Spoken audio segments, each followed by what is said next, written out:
দুই ছেলেকে একসাথে বিয়ে দিলাম, আজ 2 বছর হয়ে গেল। আজ অব্দি নাতি নাতনির মুখ দেখতে পেলাম না।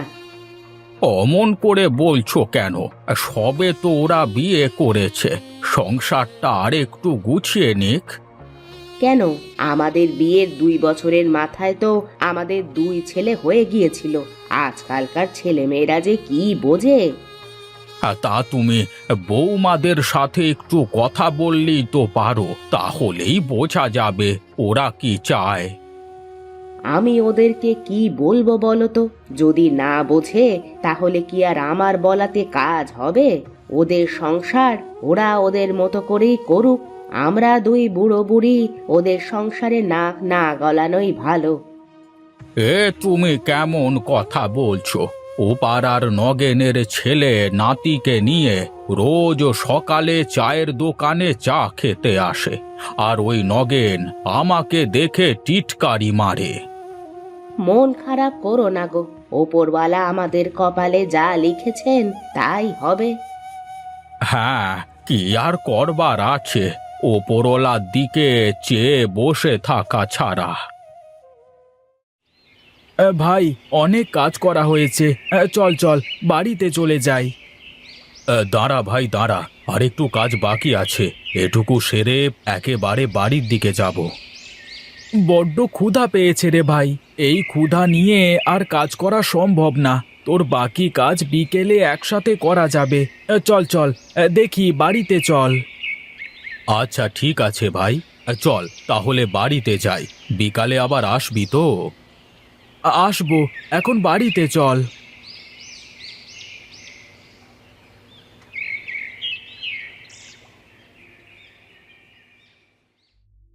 কিরে, তোর কি হয়েছে মিনতি? ঘরে এইভাবে শুয়ে আছিস কেন? কাজকর্ম কিছু করা লাগবে না নাকি? সেই সকাল থেকে আমি ভূতের মতো খেটে যাচ্ছি, আর তুই এখনো পড়ে পড়ে ঘুমোচ্ছিস? আমার শরীরটা খারাপ দিদি, আজকের মতো তুমি কাজগুলো করে নাও, কালকে থেকে সব কাজ আমি করব। সকাল থেকে কাজ করতে করতে আমার শরীর একদম ক্লান্ত হয়ে গেছে। আমি আর কোনো কাজ করতে পারবো না। ওরা দুই ভাই সেই সকালবেলা মাঠে গেছে, এখনই চলে আসবে। যা, গিয়ে ভাত ধুয়ে দে। দিদি, তোমাকে আমি তো বললাম আমার শরীরটা খুবই খারাপ, আমি উঠতে পারছি না। আজকের মতো কাজগুলো করে দাও, কাল সব কাজ আমি করব। শরীর খারাপ করার বাহানা দেখিয়ে লাভ নেই, আমি সব জানি। সব তোর কাজে ফাঁকি দেওয়ার ধান্দা। যা, গিয়ে কাজ কর।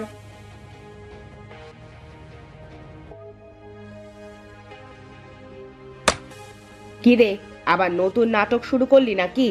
ওঠ, তাড়াতাড়ি ওঠ বলছি। আরে আরে, কি হয়েছে কি? মিনতি মাটিতে পড়ে আছে কেন? দেখো না, ও বিছানা থেকে পড়ে গিয়ে আর কথা বলছে না। তুমি কেমন মানুষ বৌদি? ও বিছানা থেকে পড়ে অজ্ঞান হয়ে গেছে, আর তুমি কিনা ওকে না তুলে বলছো ও নাটক করছে? আহা, সেসব কথা ছাড়, আগে মিনতিকে তুলে বিছানার উপর শুইয়ে দে, আমি বৈদ্যমশাইকে ডেকে আনি।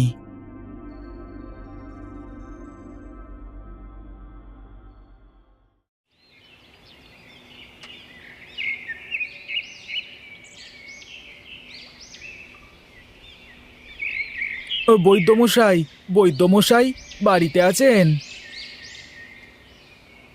হিরে বাছা, কি হয়েছে তোর? এত ডাকাডাকি করিস কেন? আমার সঙ্গে একটু আমার বাড়িতে চলুন। কেন রে, তোর বাড়িতে আবার কার কি হয়েছে? আমার ছোটটার বউ হঠাৎ মাথা ঘুরে পড়ে অজ্ঞান হয়ে গেছে, আপনি একটু তাড়াতাড়ি চলুন আমার সাথে। ঠিক আছে ঠিক আছে, তুই দাঁড়া, আমি ঘরের মধ্য থেকে আমার ঝোলাটা নিয়ে আসি।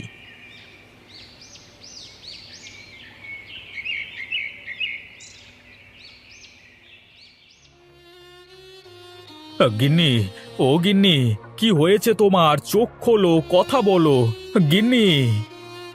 বড় বউ, যাও তো দেখি, পাশের ঘর থেকে এক গ্লাস পানি নিয়ে এসে ছোট বউয়ের মুখে ছিটিয়ে দেখো কি হয়। হ্যাঁ মা, আমি এক্ষুনি যাচ্ছি।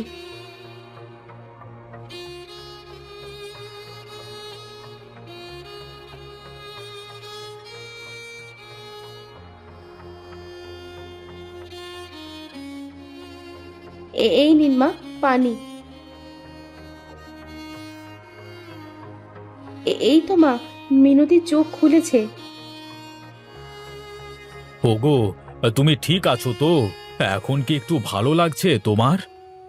আহ, আহ, কি হয়েছিল আমার? তোমরা সবাই এখানে কি করছো? দেখি দেখি, সবাই একটু সরে যাও, বৈদ্যমশাইকে দেখতে দাও।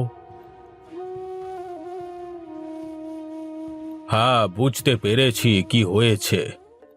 কি হয়েছে বৈদ্যমশাই? কি হয়েছে আমার স্ত্রীর? দাঁড়াও দাঁড়াও, আমাকে আগে মিনতির সাথে কথা বলতে দাও। বলতো মা, তোর কি আজকাল বমি বমি পায় কিনা? হ্যাঁ বৈদ্যমশাই। কোনো চিন্তা করিস না, এই সময় একটু আধটু এমন হয়। মানে, আমি তো আপনার কথা কিছুই বুঝতে পারছি না। আমাকে একটু খুলে বলবেন কি হয়েছে আমার বউয়ের? তুই বাবা হতে চলেছিস। সত্যি বলছেন আপনি বৈদ্যমশাই? আপনি সত্যি বলছেন? হ্যাঁ রে, আমি সত্যি বলছি। আমি এখন আসি, তোর বউয়ের খেয়াল রাখিস কেমন? অবশেষে ওপরওয়ালা মনে হয় আমাদের দিকে মুখ তুলে তাকিয়েছেন।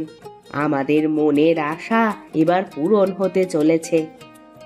হ্যাঁ, কিন্তু আমার একটা চিন্তা হচ্ছে বুঝলে। তোমার আবার কিসের চিন্তা হচ্ছে এখন? বড় বৌমার সাথে আমাদের ছোট বউয়ের তো একদম পড়ে না। বড় বউ চায় সব কাজ ছোট বউকে দিয়ে করাতে, কিন্তু এই অবস্থায় তো বেশি কাজ করলে ওর ক্ষতি হয়ে যাবে। তুমি কোনো চিন্তা করো না, আমি বড় বউকে সব বুঝিয়ে বলবো। না হলে আমি নিজেও কাজ করব। ছোট বউকে কোনো কাজ করতে দেব না আমি। তাহলে এক কাজ করো, বড় বউকে ডেকে সব বুঝিয়ে দাও, যেন আজ থেকে ছোট বউয়ের খেয়াল রাখে। আচ্ছা ঠিক আছে, আমি ডাকছি বড় বউকে। বড় বউ, ও বড় বউ, একটু এদিকে এসো তো।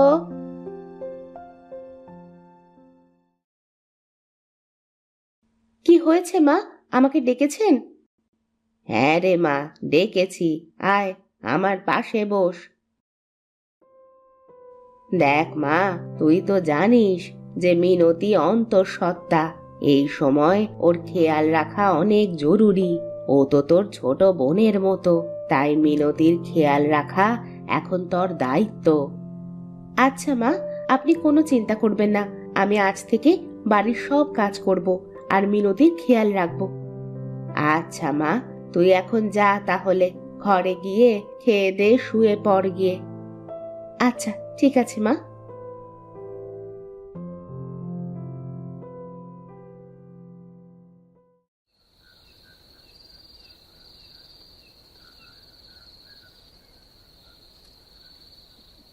কি গো, মা কি বললো তোমাকে? কি আর বলবেন, বললেন কালকে থেকে সব কাজ আমাকে করতে আর মিনতির খেয়াল রাখতে। এতে মন খারাপ করবার কি আছে? আহ, মিনতি তো তোমার ছোট বোনের মতো, ওর খেয়াল রাখা তোমার দায়িত্ব। আমি এই বিষয় নিয়ে মন খারাপ করছি না, আমার তো অন্য বিষয় নিয়ে মন খারাপ হচ্ছে। কোন বিষয় নিয়ে মন খারাপ হচ্ছে আমাকে বলো তো। আমাদের বিয়ের আজ 3 বছর হয়ে গেল, কিন্তু আমাদের কোনো সন্তান নেই। আর মিনতির বিয়ের 1 বছর পার হতে না হতেই ও মা হতে চলেছে। তুমি চিন্তা করো না গিন্নি, ওপরওয়ালা আমাদের দিকে মুখ তুলে তাকাবেন। এখন অনেক রাত হয়েছে, ঘুমিয়ে পড়ো দেখি।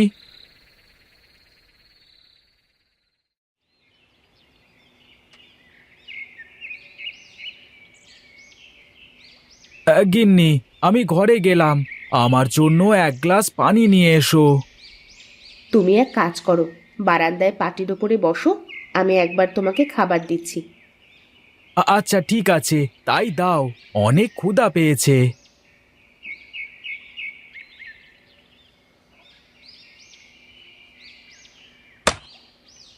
ও, মরে গেলাম, বাঁচাও, বাঁচাও আমাকে। ও, ও। আরে আরে আরে, কি কি হলো তোমার? পড়ে গেলে কেন? কি হয়েছে তোমার গিন্নি? গিন্নি, গিন্নি কথা বলো। কি রে দাদা, কি হয়েছে ভাবির? দেখ না, কলের ওপরে পড়ে গিয়ে আর কথা বলছে না তোর ভাবি। ভাবিকে তুলে ঘরে নিয়ে যাও, আমি বৈদ্যমশাইকে ডেকে নিয়ে আসছি।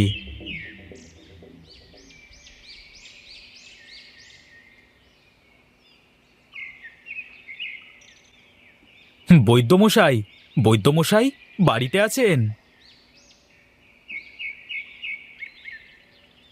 কি রে কানাই, হাঁপাচ্ছিস কেন? কার কি হয়েছে? বৈদ্যমশাই, একটু তাড়াতাড়ি আমার সাথে আমার বাড়িতে চলুন। আমার ভাবি কলের উপর পড়ে গিয়ে অজ্ঞান হয়ে গেছে।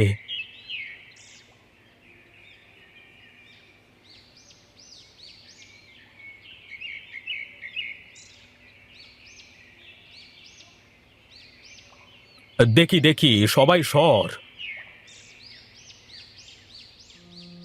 হে ওপরওয়ালা, এখন কি হবে মেয়েটার?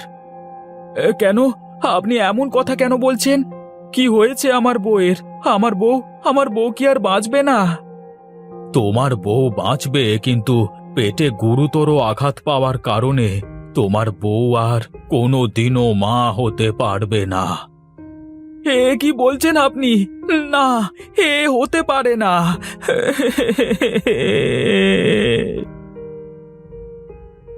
এই নাও, এই ওষুধটা নিয়মিত খাওয়াবে তোমার গিন্নিকে। আমি এখন চলি।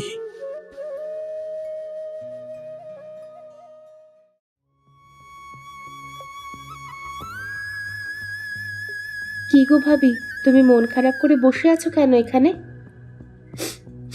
বৈদ্য মশাই বলেছেন আমি আর কখনো মা হতে পারবো না। একটা মেয়ে যদি মা ডাক শুনতে না পারে, সেটা তার জন্য কতটা কষ্টের সেটা শুধু সেই মেয়েটাই জানে। আমার ছেলেটাকে কোলে নাও তো দেখি। আজ থেকে তুমি আমার ছেলেকে মানুষ করবে, তাহলে বড় হয়ে আমার ছেলে তোমাকে মা বলে ডাকবে। না, তা হয় না। তোর বাচ্চা আমি নিতে পারবো না। আমি সবার সাথে কথা বলেছি, আর সবার মত অনুসারে এই বাচ্চা আমি তোমাকে দিয়ে দিলাম। আজ থেকে তুমি ওর মা। কিন্তু একদিন না একদিন তো সত্যটা সামনে আসবেই। তখন কি হবে? কি আর হবে, এক বাচ্চার দুই মা হবে, বড় মা আর ছোট মা।